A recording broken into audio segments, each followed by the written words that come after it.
আজ বিশ্ব পরিবেশ দিবস। এই কারণে আমরা আজকে মানববন্ধন করছি। আমাদের পরিবেশের দিকে যদি আমরা দেখি, চারপাশে আমাদের কত নোংরা নোংরা দেখা যাচ্ছে।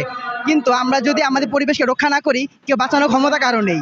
জল, বায়ু পরিবর্তন সবকিছু পরিবর্তন হচ্ছে, আবহাওয়া সবকিছু পরিবর্তন হচ্ছে।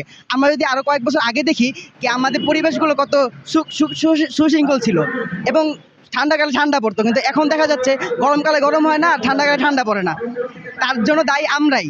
আমরা যদি তার মোকাবেলা না করতে পারি, তাহলে পৃথিবী আমাদের বাংলাদেশ আর থাকবে না। 2050 সালে আমাদের বাংলাদেশের উপকূল যে অঞ্চলগুলো আছে সবগুলো ডুবে যাবে।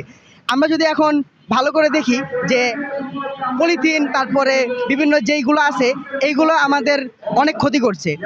এইগুলো আমাদের মানে কি বলতে গেলে, যদি পলিথিন যেগুলো আছে এগুলো ধরেন কি আমাদের পরিবেশে এত পরিমাণ ক্ষতি করছে যে কার্বন ডাই অক্সাইড, আমাদের অনেক জলীয় বাষ্প এগুলো তৈরি হচ্ছে।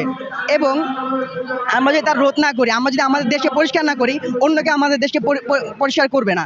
এবং আমরা যদি আমাদের দেশের বাইরে গিয়ে দেখি, বাইরের দেশে দেখেন যতগুলো গার্মেন্টস আছে সেগুলো যারা দূষিত করছে আমাদের তুলনায় অনেক বেশি দূষিত হচ্ছে। তার জন্য ভুক্তভোগী আমরা নিজেরা। আমরা চাই কি আমাদের বাংলাদেশ সুন্দর হোক, তার জন্য আমাদের নিজেদেরকে সচেতন হতে হবে এবং তার সাথে সাথে যে ময়লা পরিষ্কার আছে সেগুলো সব পরিষ্কার করতে হবে। ধন্যবাদ।